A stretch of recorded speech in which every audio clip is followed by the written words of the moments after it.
Hey guys, what's up? It's Dami Solari, your favorite YouTuber. You're watching DS Learning Finance. Whoa. How do you save half of your money? Now, a lot of people will give you unachievable targets. A lot of people say, one size fits all, this will work for everyone. And I know you're just stuck there thinking, how is that possible? Can I even do that? But that's why I'm here for you. So don't worry, I've got your back. I'm here to tell you how exactly to do that without being frugal and basically going back to caveman time, because nobody wants to do that. There are two rules on how to actually save more money. One, increase your income. This can be done by getting a pay raise, having a second job, maybe getting a promotion, having another form of passive income, anything to increase that money coming into your bank account at the end of every month. And/or rule 2 is where you reduce your costs. Now this is a bit more easier to manage, easier to sort of influence as opposed to rule number 1. Why? Because when it comes to you spending money, ultimately the person that's in control of that the most is yourself, as opposed to, I don't know, waiting for a raise which probably comes once every year for you. Whereas you go out every day and buy things, so cost is something that you can literally influence straight away, and it's pretty much the easiest thing to control when it comes to saving more money.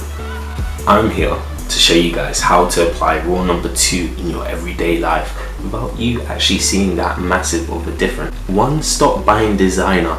You're not Drake. Don't think Versace. It's not everyday Versace.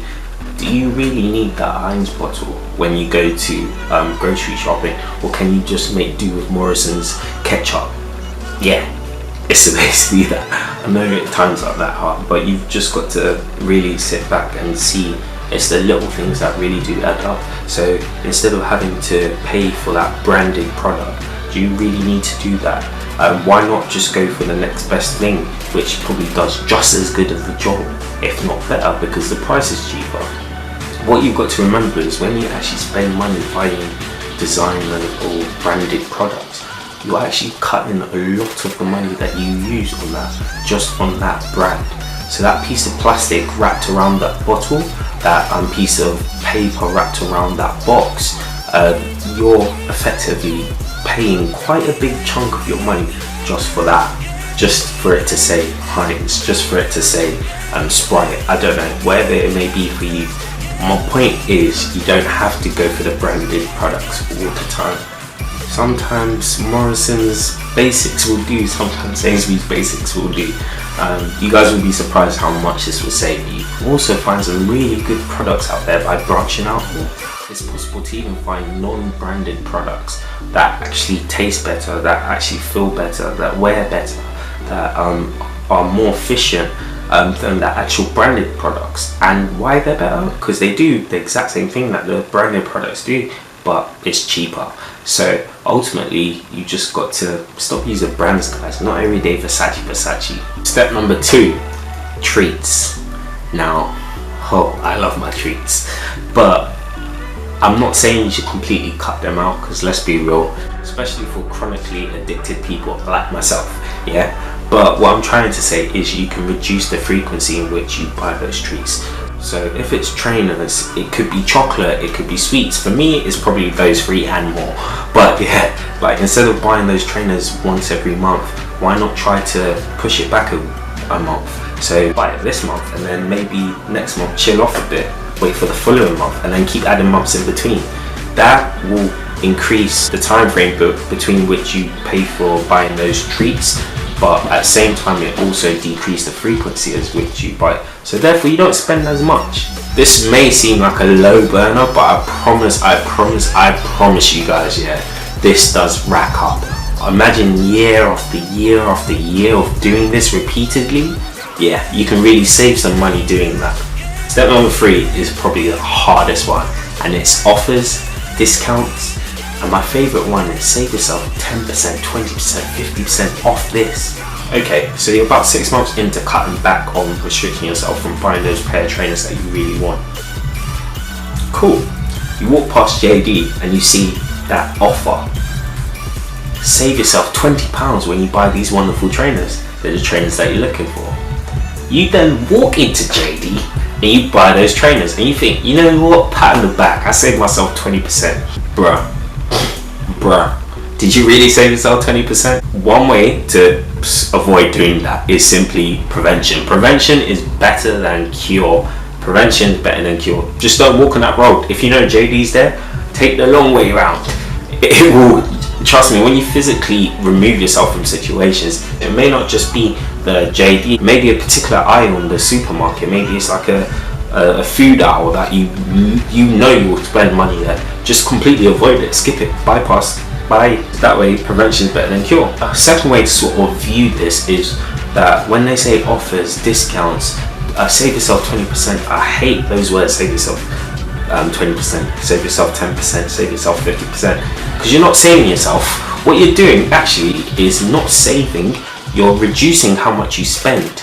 So if you buy a pair of trainers, you could have bought those pair of trainers for like £50. Yes, they got 20% off, so you're paying £10 less. Cool. You don't have to pay the £50, you still have to pay the £40, but guess what? You still have to pay 100% of that £40. And when you compare yourself before compared to after you spent that money, you're still down 100% of £40. So really, are you saving? No, you're not. Yes, it may seem like it's a bargain, I understand, but really and truly, you're not saving any money at all. So yeah, just don't be one of them guys. Buy things because you truly and utterly need it as opposed to wanting it. This is what savings is about. It's about minimizing your selfish desires and going back down to basics, condensing yourself back down to basics and surviving based on that. Step 4, bulk. No, I don't mean gym. I don't mean bulk up. I mean buy things in bulk, cook in bulk, do things in bulk. Buying a 12-16 pack toilet roll will always be cheaper than buying a 4-pack toilet roll. And you can even take it one step further and go directly to wholesalers themselves. People like Macro, people like Costco, these guys do even bigger quantities and in larger amounts and for good prices. So instead of buying that 12-pack, you could buy a 24-pack for definitely a cheaper price than even the 12 and the 16-pack was. So yeah, buying in bulk is very good way to sort of minimize your costs. Also, with regards to cooking, notice how I said cooking in bulk. I didn't just say cooking, because cooking can be very expensive. Don't be fooled. Just because you're cooking, just because you're whipping the I don't know, the flaming yong out, just because you're mixing the spaghetti, just because you're making that J rice, that jollof rice, doesn't mean you're saving yourself money. No, it just means that you're cooking. So cooking can be very expensive. If you buy like scallops every day, then guess what? Actually getting an Indian curry down the road is going to be way more cheaper than cooking with scallops. My point is, it's not cooking in general, it's just cooking in bulk. That's really key. What I like to do, for example, is cook my roast dinners on Sunday. So I cook a really big roast and that supplies me with the meat I need for the rest of the week. And that way, when you're cooking in bulk, what it allows you to do is become much more effective.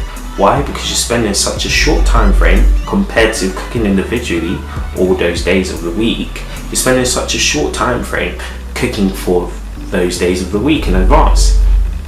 So cooking in bulk not only saves you money, but it saves you time, and it also gets that worry off the back of your head thinking, oh, what am I going to eat today? It kind of kills 3 birds in one stone. So definitely bulking is a key aspect when it comes to trying to save money. So there are tons of different ways to save money. I've just shown you the 4 easy ways, guys, and I promise you, if you use all these 4 different ways to save your money, yeah, that will make such a big difference for you in your life. The hard part is just getting past the mental aspect. How mentally strong are you to resist finding that item that you always succumb to every time you pass that out? How mentally strong are you to resist that urge? The honest truth is, you are very strong, but you just need to do it. Remember, you want to save now so that you can benefit in the future, so that you can get that house, so that you can get that car maybe, so that you can invest, definitely invest, so that you can start a new property, you start your own property agency. There are different aspects behind it, but what I'm trying to say is see the bigger picture, guys. It's not just about feeding yourself now, because 10 years, 5 years, whatever, how many ever years down the line, you may need that money for more, really and truly more important things. So try to limit your urge on spending on impulse, spending on wants, as opposed to spending on what you actually need. And that's the key with saving. I hope you guys will like this video, and you know what I'm going to say. Before you can leave, before you can continue doing whatever you're going to do for the rest of the day, like, subscribe, share. LSS DS Learning Finance. Whoa.